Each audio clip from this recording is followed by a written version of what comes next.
हाँ कुलसूम, मैं बात कर रही हूँ। भाई देखो, मैं ये कहना चाह रही हूँ कि मैंने ना उरूसा को कितनी दफा कहा कि असद से दूर रहे, मगर वो बाज नहीं आ रही। बहुतान अलग लग रहे हैं। तुम उसे रोक क्यों नहीं रही हो? बदनामी से उसका दिल नहीं भरा? क्या नौशीन, रूसा तो इतने दिनों से मेरे साथ अस्पताल में थी। हाँ, हॉस्पिटल में तो दिन रात का साथ है। अब ये मत कहना कि तुम्हें कुछ पता नहीं है। मेरी इन गुनहगार आंखों ने खुद उन दोनों को साथ देखा है। देखो कुलसुम, इतनी लापरवाही ना अच्छी नहीं होती। मैं लापरवाह नहीं हूँ और मुझे पूरा भरोसा है अपनी बेटी पे। वो कोई गलत काम नहीं कर सकती। हाँ, तो इसका क्या मतलब हुआ कि तुम्हारे इल्म में सब कुछ था। जैसा तैसा करके उरूसा ने मंगनी तोड़ दी और तुम्हें मिल गया मालदार दामाद। और सारा नजला किस पे गिरा? मुझ पे। नवीद और अस्मा की नजरों में बुरा कौन बना? मैं। और असद, वो घर छोड़ के चला गया। क्या?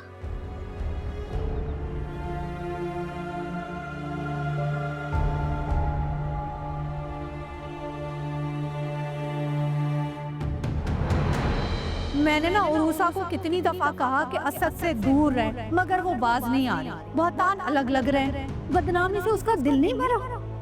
हॉस्पिटल में तो दिन रात का साथ है। अब ये मत कहना कि तुम्हें कुछ पता नहीं है। मेरी इन गुनहगार आंखों ने खुद उन दोनों को साथ देखा।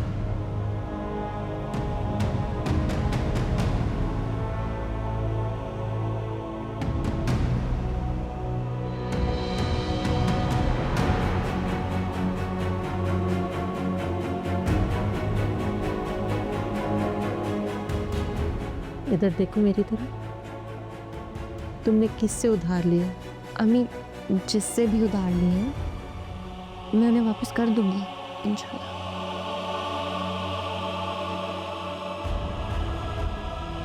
जैसा तैसा करके उरूसा ने मंगनी तोड़ दी और तुम्हें मिल गया मालदार दामाद। और सारा नजला किस पे गिरा? मुझ पे। किसी और लड़के का चक्कर है क्या जो तुम्हें फरहान में बुराइयां नजर आनी शुरू हो गई? फरहान की माँ मिली थी और उषा के बारे में उल्टी सीधी बातें कर रही थी। कह रही थी किसी अमीर लड़के का आना जाना है तुम्हारे घर में।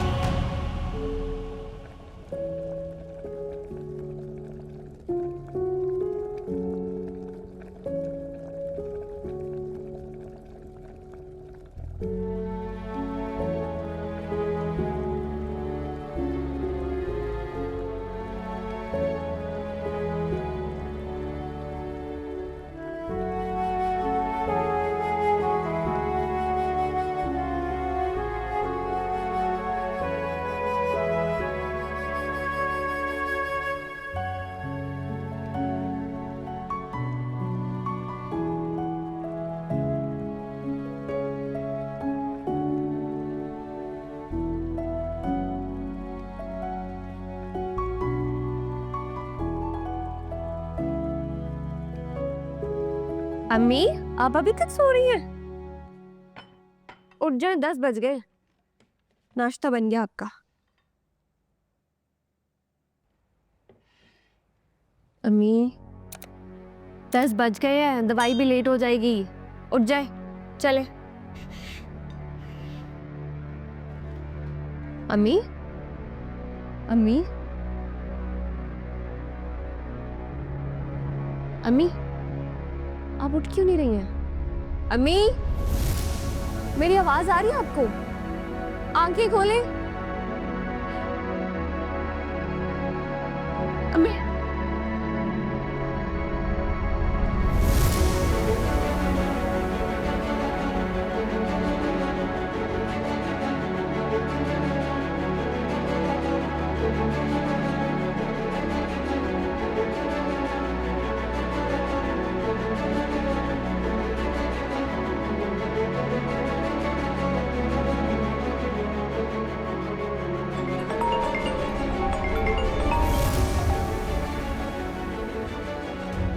हेलो। हाँ सर। अम्मी, रूसा, क्या हुआ है? मैं इनको कब से उठाने की कोशिश कर रही हूँ, मैं उठ नहीं रही है। हाथ पैर सब ठंडे हुए हैं। अच्छा तुम परेशान नहीं हो, मैं एम्बुलेंस भिजवाता हूँ और खुद भी हॉस्पिटल पहुँच रहा हूँ। ओके? अम्मी अम्मी अम्मी उठें प्लीज।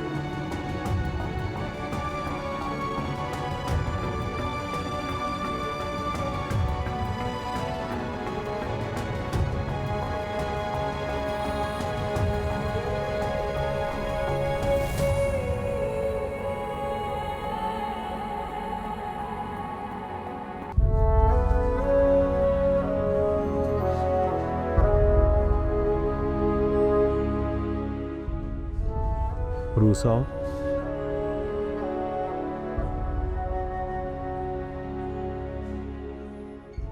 रूसा मैंने क्लियरिंग करवा ली है, डेथ सर्टिफिकेट भी मिल गया है, हमें अब चलना चाहिए।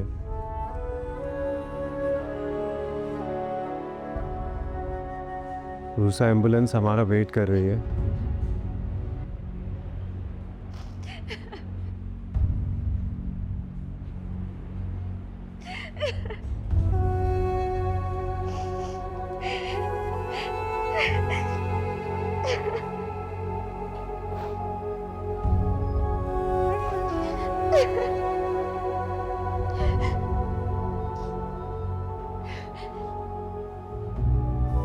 रूसा,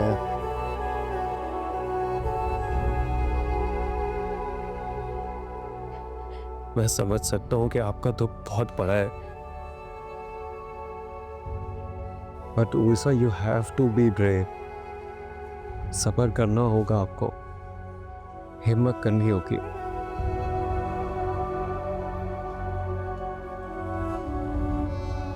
ये एक ऐसा मुकाम है जहां हम सब बिल्कुल बेबस हो जाते हैं। आप, मैं, कोई भी कुछ नहीं कर सकता।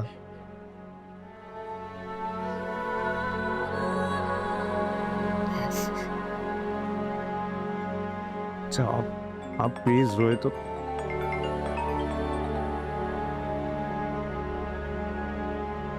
मामा की कॉल है, मैं उनको इन्फॉर्म कर दूं।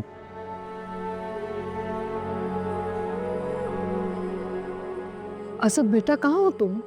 मामा मैं बेटा, तुम्हें अंदाजा है कि मैंने पूरी रात कितनी अजियत और तकलीफ में गुजारी है। जहाँ भी हो फौरन घर वापस आ जाओ। मामा मैं हॉस्पिटल में हूँ। इतने लड़ाई झगड़े के बाद फिर भी तुम? रूसा की अम्मी का इंतकाल हो गया मामा। अभी डेड बॉडी को लेकर यहाँ से जा रहे हैं। मामा हो, आपसे एक काम था प्लीज। आप नौशीन आंटी को इन्फॉर्म कर दें ताकि वो रूसा की फैमिली पे भी बता दें। इस वक्त तो रूसा की कंडीशन ऐसी नहीं है कि वो कुछ भी बता सके किसी। She is in shock. अच्छा ठीक है बेटा। खुदा हाफिज मामा।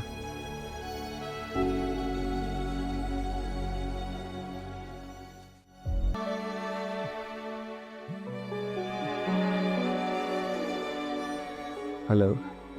असद आप प्लीज यहाँ से चले जाएं। क्यों? सब लोग आपको देखकर एक बार फिर से बातें कर रहे हैं। तो क्या मेरे यहाँ से चले जाने से लोग बातें करना छोड़ देंगे? प्लीज समझें इस बात को। अम्मी की मैयत के गिर्द बैठकर वो मुझे और आपको डिस्कस कर रहे हैं। मैं बर्दाश्त कर लूंगी, लेकिन वो मेरी मरी हुई माँ को अजियत दे रहे हैं और ये मुझसे बर्दाश्त नहीं हो रहा। लोग भी कितने बेहिस और सफाक होते हैं, ना जिंदा लोगों को छोड़ते हैं और ना मरे हुए। ठीक है, चला जाता हूँ, लेकिन यहाँ पे ये सारी अरेंजमेंट कौन देखेगा फिर?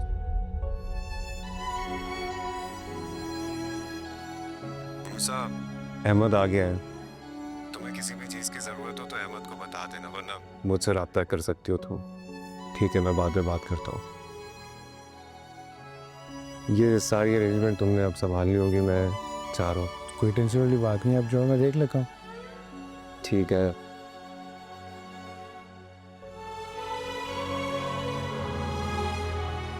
ये रख लो। इसकी क्या जरूरत है? ज़रूरत पड़ेगी, रख लो। चल, ओके।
बस करो बेटा, कितना रोगी तुम। सब्र से काम लो, ये दुख तो अब जिंदगी भर का है। वो सही कह रही है, मरने वालों को ना इतनी तकलीफ नहीं देते। तुम्हारी माँ की रूह ना तुम्हें इस तरह देखेगी तो उसे तकलीफ पहुंचेगी। बेटा बस करो और नहीं रोना। दुआ करो उनके लिए कि अल्लाह पाक उनकी मग़फ़िरत करे। हाँ, पता ही नहीं था किस तरह चली जाएगी। 2 दिन पहले तो वो बिल्कुल ठीक थी। ऐसा ही है बस, मैं भी प्लान ही बनाती रह गई। लेकिन आपा, आपके पास तो फोन आया था ना, आप अस्पताल में जाके मिलाती। आप क्यों नहीं मिली उनसे? हाँ, मुझे भी आज चक्कर लगाना था, लेकिन ये खबर आ गई। अच्छा, इस बात से हटके ये सोचो कि अब इसका क्या करना है, कैसे रहेगी ये तन्हा।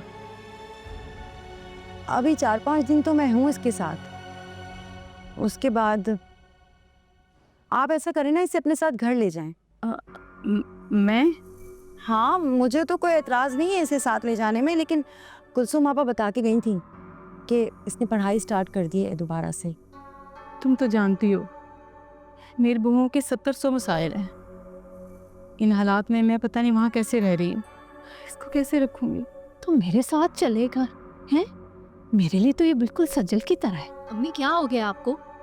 अपने घर के हालात नहीं जानती? सिचुएशन पता है ना? अरे हाँ, मैं तो भूल गई। अपने घर तो नहीं लेकर जा सकती मैं। खैरियत? वो असल में वो इसका और असद का जो मामला है ना, वो उसके घर वालों को पता लग गया है। वो झूठ बोल के ना हॉस्पिटल में रहा ना इसके साथ, वो बस उसकी माँ को और भाई को पता लग गया है। बस एक हंगामा खड़ा है घर में। इससे बड़ा तूफान तो नहीं होगा जो रूसा की जिंदगी में आया है। लेकिन वो सब तो इसी को कसूरवार समझ रहे हैं ना। वाह, उल्टा चोर कोतवाल को डांटे। बदनाम हमारी बची हुई है, मंगनी उसकी टूट गई है, मोहल्ले और रिश्तेदारों के तानों की वजह से इसकी माँ मर गई है। हाँ, तो वो रोक लेते ना अपने बेटे को। उरूसा ने तो नहीं बुलाया था उसे, वो पीछे पड़ा हुआ था इसके। अभी देखा है ना, सुबह से यहीं फिर रहा है। आप लोग प्लीज मुझ पर रहम करें और जाएं यहाँ से। रूसा, होश में तो क्या कह रही हो? नहीं हूँ मैं होश में आप सबकी तरह। अभी चंद घंटे पहले मेरी अम्मी का इंतकाल हुआ है। बेटा, हम भी तो तुम्हारे दुख में बराबर के शरीक है ना, तुम्हारी फिक्र है हमें। आप लोग मुझे मजीद जख्म दे रहे हैं। मेरे किरदार की धज्जियां उड़ाने का आप लोगों को और वक्त मिल जाएगा। इस वक्त मैं सिर्फ अपनी अम्मी को याद करना चाहती हूँ। हम तो तुम्हारा दिफा कर रहे हैं रूसा बेटा, वो तुम पे इल्ज़ाम लगा रहे हैं। अच्छा छोड़ो इस बात को, तुमने सुबह से कुछ नहीं खाया, कुछ खा लो मेरी जान। मुझे नहीं खाना प्लीज।